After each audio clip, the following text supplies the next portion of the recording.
Last time we talked a bit about as within so without and the process of transmutation, changing that which is within you to affect that which is around you. It is that which is within you that's going to affect your entire life. Let's get into it.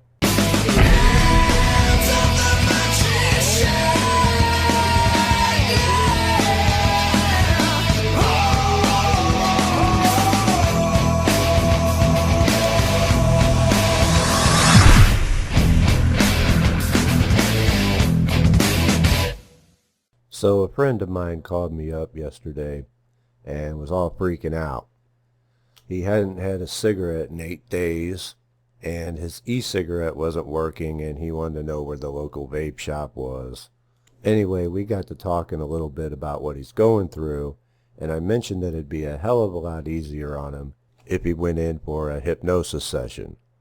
And his response to that was, "Oh, I don't believe in that."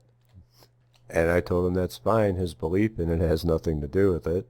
But no, I don't believe in that, so it won't work. And he's right.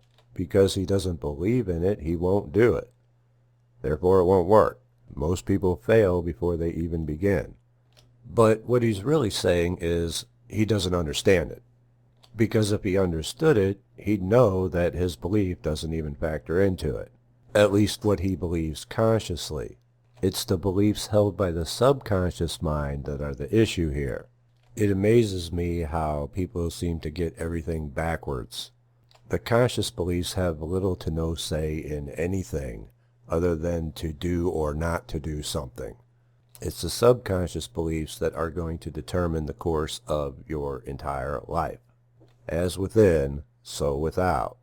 The conscious mind can believe one thing and the subconscious can believe something entirely different, and the subconscious will always prevail. Therefore, it should be of the highest priority to clear out those subconscious beliefs that are to your detriment and not serving you, and install into the subconscious beliefs that are going to be positive and benefit you.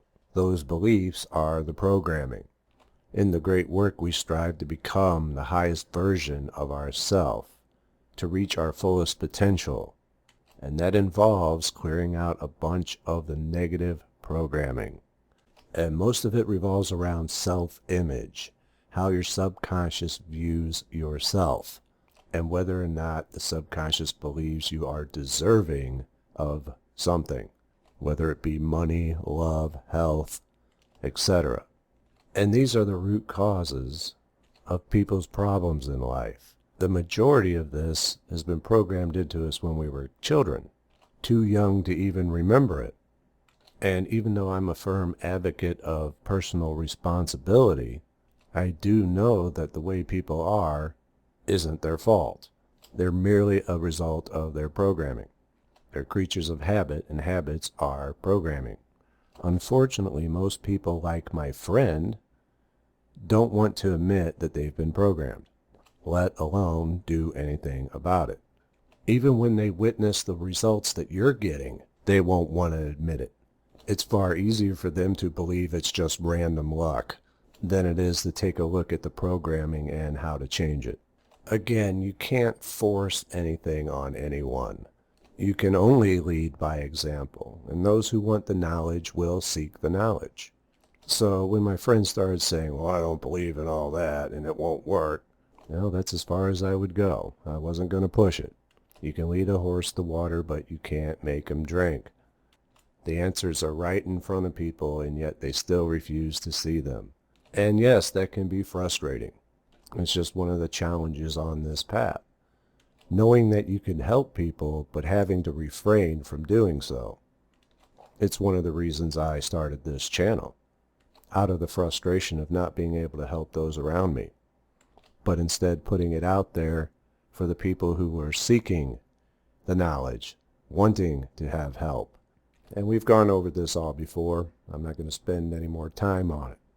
The point is, as within, so without. And it's what's within your subconscious that matters. That's going to affect everything around you, whereas most people get it backwards.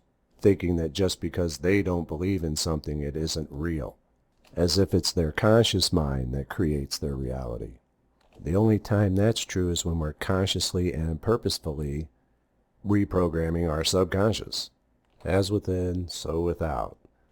Now, I happened to come across a video by Bill Donahue, who is a preacher of sorts.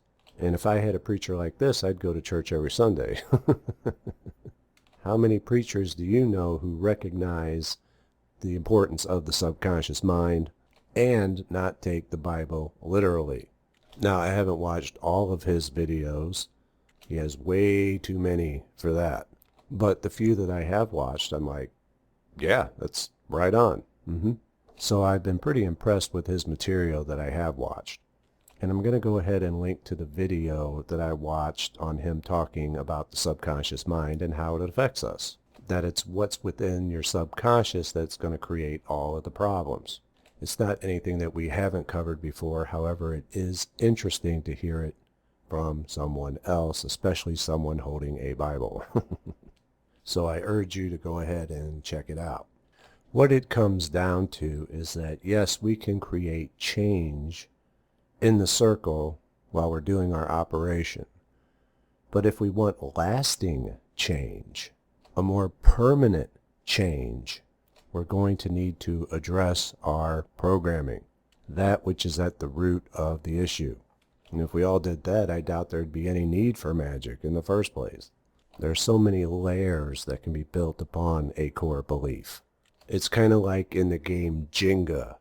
If you pull out the core belief from the bottom, all the other negative beliefs that were built upon that belief are going to come down with it. So you got to make sure you're going deep enough and getting to the root cause.